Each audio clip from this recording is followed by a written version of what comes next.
Pernahkah kamu membayangkan betapa sunyinya sebuah rumah megah ketika tidak ada lagi suara tawa di dalamnya? Malam itu, hujan turun deras di Jakarta, seolah langit ikut menumpahkan kesedihan yang selama ini terkurung di balik dinding marmer sebuah rumah mewah di kawasan elit.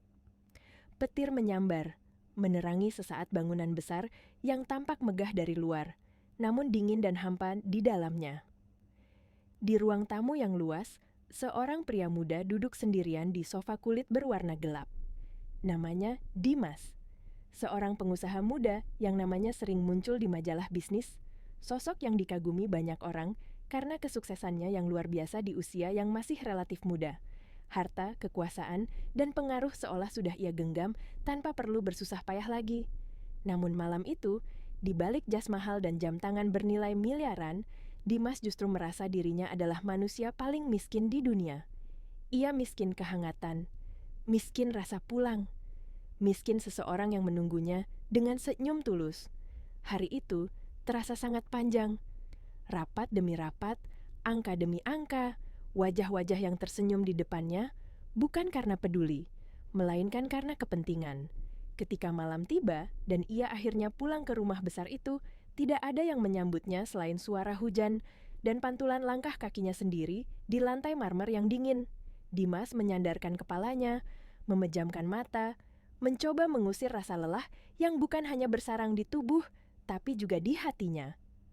Perutnya terasa kosong, namun bukan sekadar lapar. Ia muak dengan makanan mahal, muak dengan hidangan restoran bintang 5 yang rasanya selalu sama, mewah tapi dingin. Ada sesuatu yang ia rindukan, sesuatu yang tidak bisa dibeli dengan uang. Aroma dapur sederhana. Suara spatula beradu dengan wajan. Dan wajah seorang ibu yang dulu selalu memastikan ia makan dengan lahap sebelum berangkat sekolah. Kenangan itu datang begitu kuat, menusuk pelan namun dalam. Sementara itu, jauh dari ruang tamu yang sunyi, di bagian belakang rumah megah itu, dapur besar yang biasanya teratur kini dipenuhi kegelisahan. Kepala koki andalan tiba-tiba jatuh sakit sejak sore. Demam tinggi membuatnya harus dibawa ke klinik. Hujan deras dan banjir di beberapa titik membuat koki pengganti tak bisa datang tepat waktu. Para asisten rumah tangga saling berpandangan dengan cemas.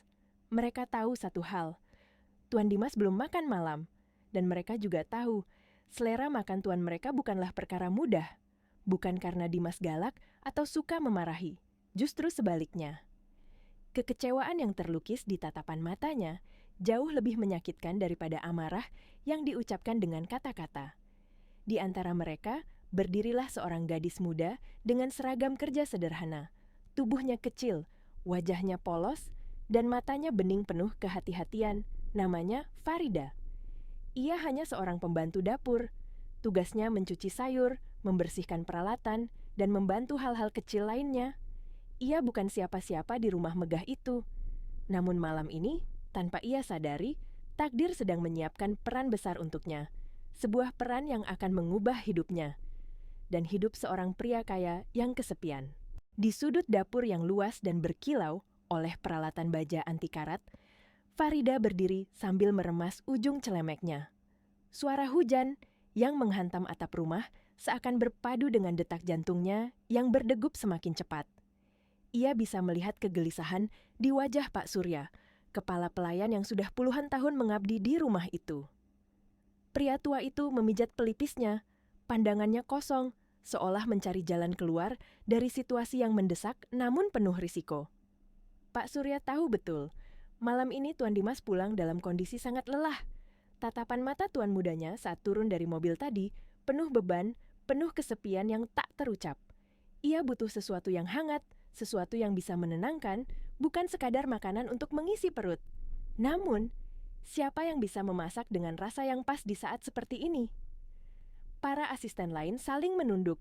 Mereka takut mengambil inisiatif. Salah sedikit saja, dan malam itu bisa berubah menjadi malam yang penuh penyesalan. Keheningan menyelimuti dapur, hanya dipecah oleh suara guntur yang menggelegar di kejauhan. Di tengah kebisuan itulah, hati Farida bergejolak. Ia menelan ludah. Ada dorongan kuat di dadanya untuk melangkah maju. Namun, rasa takut menahannya. Siapalah dirinya? Hanya gadis desa yang baru 3 bulan bekerja sebagai pembantu dapur. Ia bukan koki, bukan pula lulusan sekolah memasak. Ia hanya membawa resep sederhana dari ibunya, resep yang dimasak di dapur kayu dengan tungku sederhana di kampung. Namun, bayangan wajah lelah Dimas yang sempat ia lihat sekilas sore tadi terus mengusiknya. Wajah itu mengingatkannya pada ayahnya yang setiap sore pulang dari sawah dengan tubuh letih dan mata redup, menunggu sepiring makanan hangat untuk memulihkan tenaga. Farida merasakan dadanya menghangat oleh empati yang tulus. Dengan napas yang bergetar, Farida melangkah maju setengah langkah. "Maaf Pak Surya," ucapnya lirih namun jelas. Pak Surya menoleh, menatap Farida dengan pandangan lembut seorang ayah. "Ada apa, Nak? Kalau pekerjaanmu sudah selesai, kamu boleh istirahat. Hujannya deras sekali malam ini." Farida menggeleng pelan.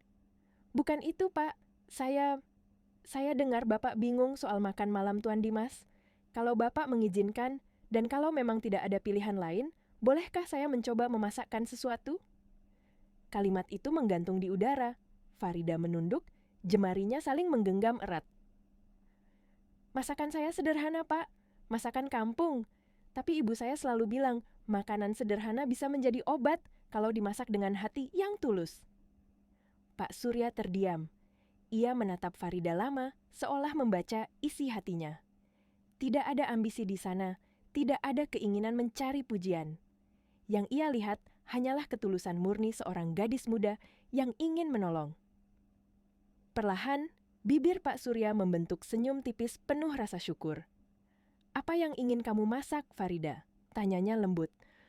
"Tuan Dimas sepertinya sedang tidak enak badan. Beliau butuh sesuatu yang ringan, tapi menghangatkan."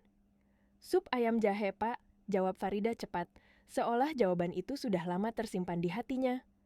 "Resep ibu saya, bahannya sederhana, tapi hangat di badan dan di hati." Pak Surya mengangguk perlahan. "Baiklah, saya percaya padamu. Masaklah seolah kamu memasak untuk keluargamu sendiri." Izin itu terasa seperti beban sekaligus anugerah. Farida segera mencuci tangannya hingga bersih, mengenakan penutup kepala dengan rapi. Saat jemarinya menyentuh bahan-bahan masakan, rasa gugup perlahan memudar, digantikan ketenangan yang familiar. Dapur ini memang jauh lebih mewah dari dapur kampungnya, namun baginya, api tetaplah api, air tetaplah air, dan bumbu tetap memiliki jiwa. Ia memilih potongan ayam dengan teliti, mengiris jahe segar tipis-tipis, menumis bawang putih hingga harum. Setiap gerakan dilakukan dengan penuh kesabaran, disertai doa-doa lirih yang hanya Tuhan dan hatinya yang mendengar. Ia tidak membawa harta, tidak membawa gelar, hanya membawa niat tulus yang ia tuangkan ke dalam panci sup sederhana itu. Dan tanpa disadari Farida, aroma hangat yang perlahan memenuhi dapur mulai berjalan menuju ruang lain di rumah itu. Aroma yang akan membangunkan kenangan lama. Aroma yang akan mengetuk pintu hati seorang pria yang sudah lama terkunci oleh kesepian. Api kecil menyala tenang di bawah panci besar. Farida berdiri di depannya dengan wajah serius, namun teduh. Seolah seluruh dunianya kini hanya berpusat pada kuah bening yang perlahan mendidih. Ia tahu, sup yang baik tidak boleh dimasak dengan tergesa-gesa. Kaldu harus dilepaskan perlahan, seperti rasa yang tumbuh pelan namun dalam. Ia menurunkan api, membiarkan ayam dan jahe saling menyapa di dalam air panas, mengeluarkan sari terbaik mereka. Aroma jahe yang hangat mulai menguar, bercampur dengan gurih alami ayam kampung. Bukan aroma kemewahan, bukan pula aroma restoran mahal, ini adalah aroma rumah, aroma yang membumi, aroma yang membawa pulang ingatan. Farida mengaduk perlahan sambil berdoa dalam hati. Ia membayangkan wajah ibunya di kampung, perempuan sederhana yang selalu tersenyum, meski hidup serba kekurangan. Setiap kali ibunya memasak, selalu ada doa yang diselipkan di antara irisan bawang dan taburan garam. Farida melakukan hal yang sama malam ini. Ia memasak bukan untuk dipuji, bukan untuk dilihat, melainkan untuk menenangkan seseorang yang bahkan hampir tidak ia kenal. Sementara itu, Di ruang tengah yang remang-remang, Dimas masih duduk dalam posisi yang sama. Lampu sengaja diredupkan, seolah ia ingin bersembunyi dari dunia. Kepalanya terasa berat, pikirannya penuh, dan hatinya kosong. Ia menghela napas panjang, mencoba mengusir rasa mual yang selalu datang setiap kali ia memikirkan makanan malam. Namun tiba-tiba, sesuatu menyentuh indera penciumannya. Samar-samar, terbawa oleh pendingin ruangan, sebuah aroma asing namun akrab menyelinap ke hidungnya. Dimas mengernyitkan dahi. Ia menarik napas lebih dalam. Aroma itu semakin jelas. Jahe, bawang putih yang ditumis matang, kaldu ayam yang direbus lama, jantungnya berdesir. Itu aroma yang sudah sangat lama tidak ia cium. Aroma yang ia kira telah hilang bersama kepergian ibunya 20 tahun lalu. Ingatannya tersentak, kembali ke masa kecil saat ia terbaring demam dan ibunya duduk di tepi ranjang meniup sup ayam jahe sebelum menyuapinya perlahan. Dimas membuka mata. Dadanya terasa hangat, namun juga sesak oleh rindu yang tiba-tiba membuncah. Ia menegakkan punggung. Rasa lapar yang selama ini mati perlahan hidup kembali. Bukan lapar perut semata, melainkan lapar akan kenangan. Lapar akan rasa pulang. Di dapur, Farida mencicipi kuah sup itu dengan sendok kecil. Ia menutup mata sejenak, memastikan rasanya pas. Tidak terlalu asin, tidak terlalu tajam, hangat dan lembut. Ia menambahkan sedikit garam, lalu mencicipinya lagi. Wajahnya mengangguk pelan. Ini rasa yang ia cari. Ia menuangkan sup ke dalam mangkuk keramik putih polos. Kuah bening kecoklatan mengepul perlahan, membawa potongan ayam empuk dan irisan jahe yang tipis. Sebagai sentuhan akhir, ia menaburkan irisan daun bawang dan sedikit bawang goreng. Sederhana. Tidak ada hiasan berlebihan. Namun, ada kejujuran di dalamnya. Pak Surya menatap mangkuk itu dengan kagum. Aroma yang keluar membuatnya menelan ludah tanpa sadar. Ia sudah lama tidak mencium bau seperti ini di rumah besar tersebut. Bau yang mengingatkannya pada masa kecilnya sendiri, pada dapur desa yang hangat dan ramai. "Sudah siap, Pak," ucap Farida sambil menyeka keringat di dahinya. Suaranya lega, namun masih bergetar. Pak Surya mengangguk. Ia mengangkat nampan itu dengan hati-hati, namun kemudian berhenti sejenak. Ia menatap tangan Farida yang masih sedikit gemetar. Dalam hatinya, ia tahu, gadis inilah yang pantas mendapat pengakuan jika masakan ini diterima. Namun, aturan rumah begitu ketat. Tidak semua orang boleh melangkah ke ruang makan utama. "Farida, tunggu di sini dulu," kata Pak Surya bijak. "Jangan pulang dulu. Siapa tahu Tuan Dimas membutuhkan sesuatu." Farida mengangguk patuh. Ia kembali membereskan dapur sambil menahan napas, menunggu takdirnya sendiri. Di luar, hujan masih turun, namun di dalam rumah itu, sebuah perubahan besar sedang bersiap terjadi. Langkah Pak Surya terdengar pelan di atas karpet tebal menuju ruang makan utama. Nampan di tangannya terasa lebih berat dari biasanya. Bukan karena mangkuk sup dan sepiring nasi putih hangat yang ia bawa, melainkan karena harapan yang ikut ia titipkan di dalamnya. Ruang makan itu luas, meja kayu jati panjang terbentang megah. Namun malam itu hanya satu kursi yang terisi. Dimas sudah duduk di sana. Tatapannya kosong, namun hidungnya bergerak pelan saat aroma sup semakin mendekat. Ia mengangkat kepala, matanya tertuju pada mangkuk sederhana yang diletakkan perlahan di hadapannya. Uap hangat menyapa wajahnya, membawa serta aroma jahe yang menenangkan. "Makan malam Anda, Tuan," ucap Pak Surya dengan suara rendah dan sopan. "Mohon maaf atas keterlambatannya. Ada kendala di dapur karena kepala koki sakit dan cuaca buruk." Dimas tidak langsung menjawab. Matanya terpaku pada kuah bening di mangkuk itu, pada irisan jahe yang mengapung pelan, pada kesederhanaan yang terasa begitu jujur. Tangannya yang biasanya tegas saat memimpin rapat direksi kini sedikit bergetar ketika meraih sendok perak di samping mangkuk. Ia meniup kuah itu pelan, seperti yang dulu selalu dilakukan ibunya. Saat suapan pertama menyentuh lidahnya, waktu seolah berhenti. Rasa hangat menjalar dari mulut ke tenggorokan, turun ke dada, menyebar ke seluruh tubuhnya. Pedas jahe yang lembut, gurih ayam yang alami, asin yang pas, tidak berlebihan, tidak dibuat-buat. Itu bukan sekadar rasa masakan, itu rasa pelukan. Mata Dimas memanas, pandangannya mengabur. Ia menunduk, mencoba menguasai diri, namun satu tetes air mata tetap jatuh menetes di atas meja makan yang mahal itu. Dimas terdiam, sendoknya tergantung di udara, dadanya bergetar oleh emosi yang sudah lama terkunci rapat. Pak Surya berdiri kaku di sudut ruangan, menahan napas. Selama bertahun-tahun mengabdi, ia belum pernah melihat tuan mudanya seperti ini. Biasanya, Dimas hanya akan mencicipi sedikit, lalu mengkritik atau bangkit pergi. Namun malam ini, Dimas terus makan.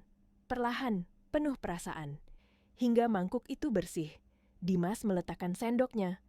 Ia mengambil tisu, menyeka sudut matanya cepat-cepat, seolah malu ketahuan rapuh. Suaranya terdengar serak saat akhirnya ia berbicara. "Pak Surya." "Ya, Tuan," jawab Pak Surya sigap, meski hatinya berdebar. "Siapa yang memasak ini?" Nada Dimas tidak tinggi, tidak menghakimi. Justru terdengar sangat dalam, penuh rasa ingin tahu. Pak Surya menelan ludah, lalu menjawab dengan hati-hati. "Karena keadaan darurat, salah satu staf dapur belakang yang memberanikan diri memasaknya, Tuan. Namanya Farida. Jika rasanya tidak berkenan, saya akan segera..." "Jangan dibuang," potong Dimas cepat. "Ini enak, sangat enak." Pak Surya terkejut. Dimas menarik napas panjang, mencoba menenangkan emosinya. "Panggil dia ke sini," lanjut Dimas. "Saya ingin bertemu dengan orang yang memasak sup ini."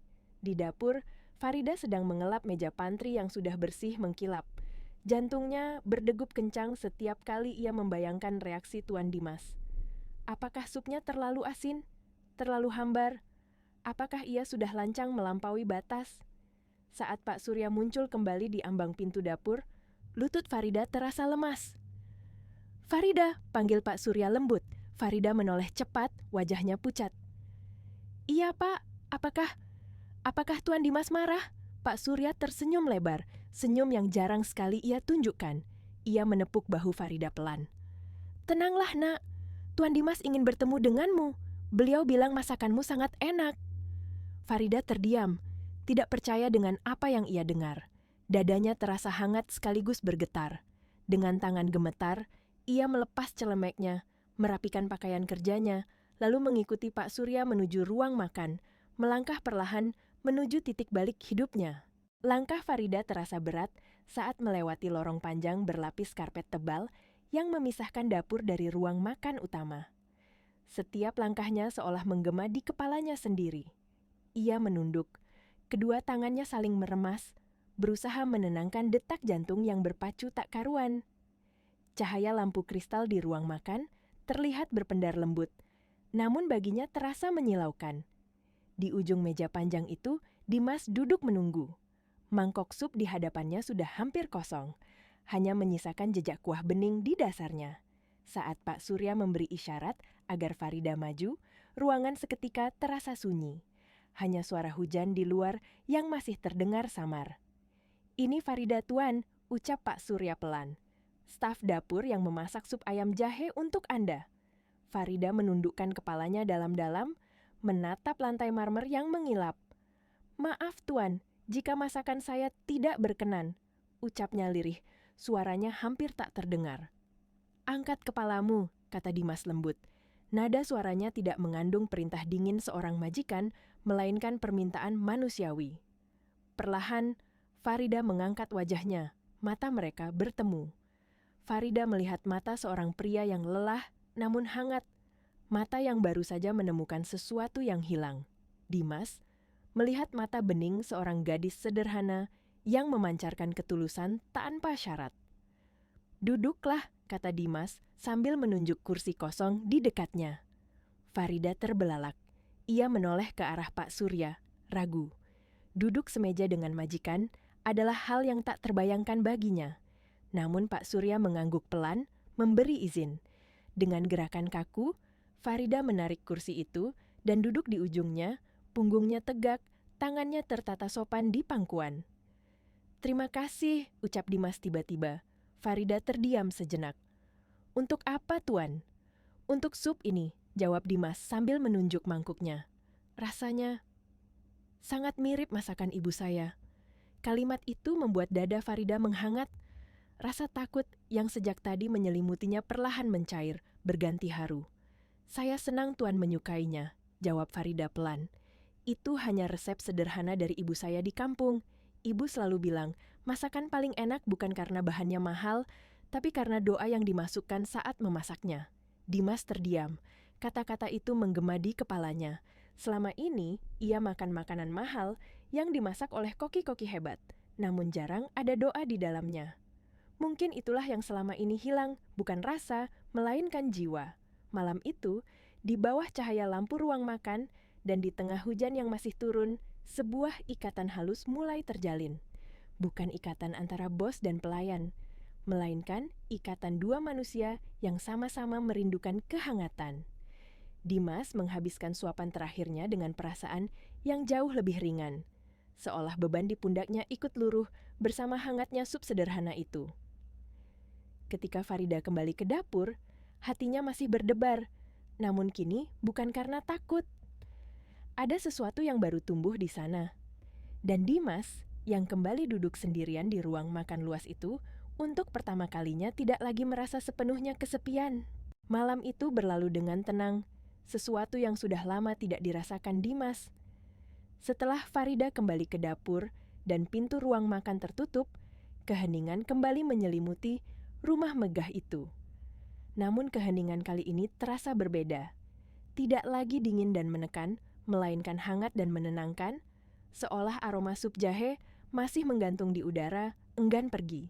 Dimas duduk terpaku, menatap mangkuk keramik putih yang kini kosong, bersih.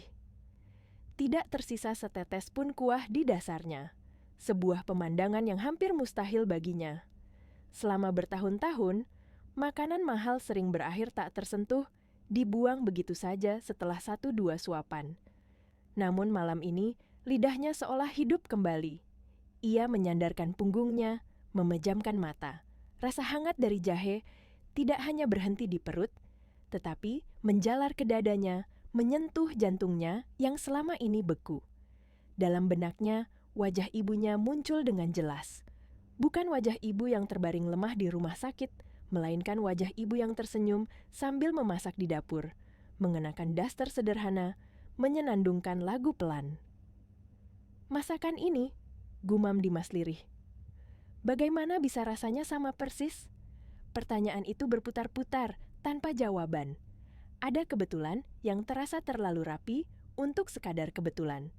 Seolah hujan badai malam ini sengaja diturunkan untuk menahan koki pengganti agar tidak datang, agar lidahnya bertemu dengan masakan Farida. Takdir yang bekerja dalam diam. Di pavilion belakang, Farida berjalan pulang dengan langkah ringan. Kakinya masih gemetar, namun hatinya penuh rasa syukur. Ia baru saja duduk satu meja dengan seorang pria yang selama ini hanya bisa ia lihat dari kejauhan.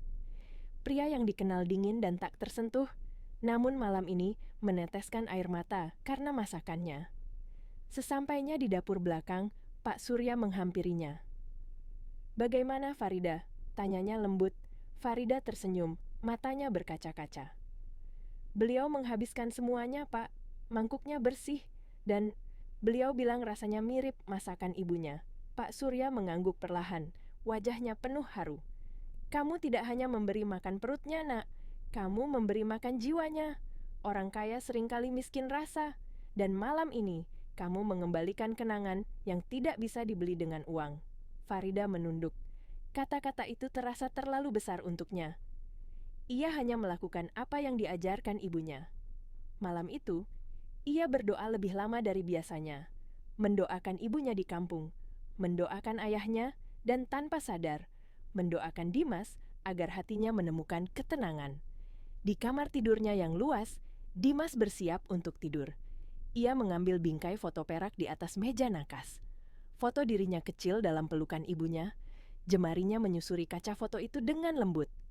"Ibu," bisiknya, "hari ini Dimas makan enak sekali. Rasanya seperti ibu yang masak." Malam itu, untuk pertama kalinya setelah sekian lama, Dimas tidur nyenyak tanpa mimpi buruk, tanpa kegelisahan. Dan di rumah besar itu, sebuah perubahan telah dimulai, pelan namun pasti. Pagi datang dengan cahaya lembut yang menembus jendela besar rumah megah itu. Dimas terbangun oleh suara alarm yang biasanya membuatnya enggan bangun. Namun pagi ini terasa berbeda. Tubuhnya lebih ringan, kepalanya tidak lagi terasa berat, dan ada rasa segar yang sudah lama tidak ia rasakan. Ia duduk di tepi ranjang, menarik napas panjang, lalu tersenyum kecil tanpa sadar.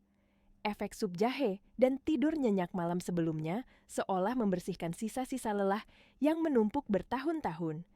Setelah mandi dan mengenakan setelan jas mahalnya, Dimas turun ke ruang makan untuk sarapan. Meja panjang itu sudah tertata rapi dengan menu sarapan kontinental.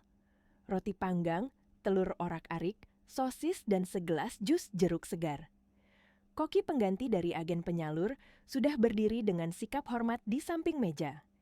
Dimas duduk dan mulai makan. Secara teknis, semuanya sempurna. Tekstur telur lembut, sosis gurih, roti renyah. Namun setelah beberapa suapan, keningnya berkerut. Bukan karena rasanya buruk, melainkan karena rasanya kosong. Makanan itu terasa seperti benda mati. Tidak ada kehangatan, tidak ada jiwa. Ia meletakkan garpu dan pisaunya lebih cepat dari biasanya. "Terima kasih, masakanmu enak," ucapnya sopan kepada koki itu, lalu bangkit berdiri. Pak Surya yang berdiri di dekat pintu sudah paham. Standar kepuasan Tuan Dimas telah berubah. Bukan lagi soal kemewahan bahan, melainkan soal kedalaman rasa. Saat hendak menuju mobil, Dimas berhenti sejenak. Ia menoleh pada Pak Surya. "Pak Surya, untuk makan malam nanti, apakah kepala koki sudah sembuh?" "Belum, Tuan. Beliau masih harus dirawat beberapa hari," jawab Pak Surya. Dimas mengangguk pelan. "Kalau begitu, saya tidak ingin masakan dari koki pengganti atau restoran. Saya ingin Farida yang memasak lagi." Pak Surya tersenyum tipis, seolah sudah menduga. "Baik, Tuan, akan saya sampaikan." "Dan satu lagi," tambah Dimas. "Pastikan dia tidak merasa terbebani. Katakan padanya, masak saja seperti dia memasak untuk dirinya sendiri. Saya menyukai rasa yang jujur." Hari itu, Farida menerima kabar itu dengan perasaan campur aduk. Tanggung jawab besar itu membuatnya gugup, namun juga bahagia. Ia meminta bahan-bahan segar dari pasar tradisional. Jagung manis, labu siam, kacang panjang, tempe, dan bumbu-bumbu sederhana. Ia ingin memasak sayur asam, tempe bacem, dan perkedel jagung. Masakan rakyat, masakan rumah. Sore menjelang senja, aroma dapur berubah lagi. Wangi asam jawa, lengkuas, dan gula merah memenuhi udara. Para staf tersenyum, suasana rumah terasa hidup. Ketika Dimas pulang dan duduk di meja makan, ia makan dengan lahap. Menambah nasi tanpa ragu. Bahunya, yang biasanya tegang kini, turun rileks. Di sudut dapur, Farida mengintip dengan hati berdebar. Melihat seseorang menikmati masakannya, dengan jujur memberinya kepuasan batin yang sulit dijelaskan. Ia merasa dihargai, bukan sebagai pembantu, melainkan sebagai manusia. Dan malam itu, di antara suapan demi suapan, Dimas mulai menyadari satu hal. Rumah ini tidak lagi terasa begitu sepi. Ada kehangatan yang tumbuh perlahan, dimulai dari dapur, dari rasa, dan dari ketulusan seorang gadis sederhana. Hari-hari berikutnya berlalu dengan ritme yang perlahan berubah. Rumah besar itu, yang dulu terasa seperti bangunan kosong, kini mulai hidup kembali. Setiap pagi dan sore, aroma masakan sederhana buatan Farida menyebar dari dapur, membawa suasana yang hangat dan akrab. Tidak ada lagi piring yang tersisa hampir utuh di meja makan. Dimas mulai menunggu waktu makan, sesuatu yang sebelumnya tidak pernah ia lakukan. Ia mulai mengenali rasa. Rasa nasi hangat yang mengepul, rasa sayur bening yang ringan, rasa sambal yang pedasnya jujur. Dan di balik semua itu, ia merasakan kehadiran seseorang yang memasak bukan karena tugas, melainkan karena hati. Setiap suapan mengingatkannya bahwa hidup tidak selalu harus keras dan dingin seperti dunia bisnis yang ia geluti. Suatu sore, Dimas pulang lebih cepat dari biasanya. Langit Jakarta berwarna jingga dan rumah itu diselimuti cahaya senja yang lembut. Ia melangkah ke dapur tanpa sadar, sesuatu yang hampir tidak pernah ia lakukan sebelumnya. Farida sedang berdiri di depan kompor, mengaduk sayur dengan penuh perhatian. Saat menyadari kehadiran Dimas, tubuhnya menegang seketika. "Maaf Tuan, saya tidak mendengar langkah Anda," ucapnya gugup sambil menunduk. "Tidak apa-apa," jawab Dimas pelan. Ia berdiri beberapa langkah di belakang Farida, menjaga jarak. "Masakan apa hari ini?" "Sayur lodeh, Tuan. Ibu saya biasa memasak ini saat hujan," jawab Farida jujur. Dimas mengangguk. "Saya suka masakan yang punya cerita." Kalimat itu membuat Farida terdiam. Ia tidak tahu harus menjawab apa. Selama ini, tidak ada yang tertarik pada cerita di balik masakannya. Ia hanya tahu memasak seperti yang diajarkan ibunya. Namun kini, seseorang ingin mendengarnya. Dimas memandang dapur itu, melihat betapa sederhananya gerakan Farida, betapa tenangnya wajah gadis itu saat memasak. Untuk pertama kalinya, ia menyadari bahwa kehangatan yang ia cari bukan hanya datang dari makanan, tetapi dari orang yang membuatnya. Ada ketulusan yang tidak bisa dipalsukan, sesuatu yang tidak pernah ia temui di ruang rapat atau pesta mewah. Sejak hari itu, jarak di antara mereka perlahan memudar. Dimas mulai menyapa Farida setiap kali pulang. Bertanya tentang kampung halamannya, tentang ibunya, tentang mimpi-mimpinya yang sederhana. Farida menjawab dengan hati-hati namun jujur. Ia bercerita tentang sawah, tentang hujan di desa, tentang impian kecil untuk membahagiakan orang tuanya. Tanpa mereka sadari, benih perubahan sudah tumbuh, bukan perubahan yang riuh, melainkan perubahan yang diam-diam menguatkan. Rumah itu tidak lagi hanya berisi dinding mahal dan perabot mewah, tetapi juga tawa kecil, percakapan sederhana, dan rasa pulang yang mulai terasa nyata. Perubahan yang terjadi di rumah itu tidak luput dari perhatian orang-orang di sekitarnya. Para staf mulai berbisik pelan, bukan dengan iri, melainkan dengan heran dan kagum. Tuan Dimas yang dulu pendiam dan tertutup, kini sering terlihat tersenyum tipis. Ia tidak lagi makan sendirian dengan wajah kosong. Bahkan sesekali, ia menanyakan kabar para staf, sesuatu yang dulu nyaris tak pernah terjadi. Namun, perubahan tidak selalu disambut dengan tenang. Suatu siang, seorang wanita anggun datang berkunjung tanpa pemberitahuan. Namanya Laras. Ia adalah rekan bisnis sekaligus sahabat lama Dimas. Perempuan cerdas dengan penampilan selalu sempurna.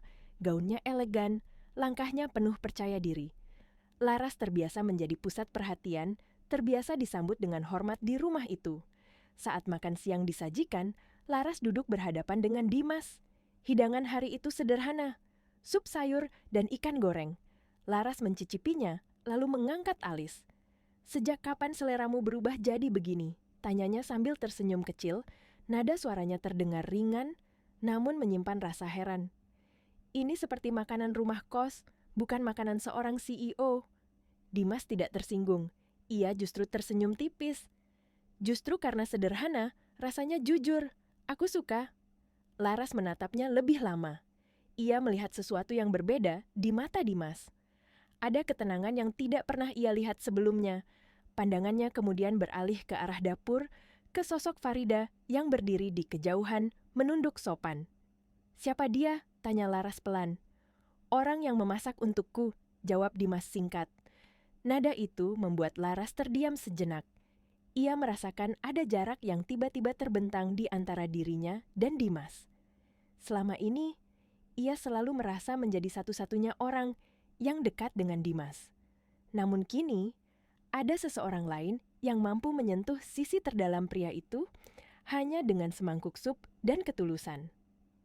Malam itu, Laras pulang dengan perasaan yang tidak menentu.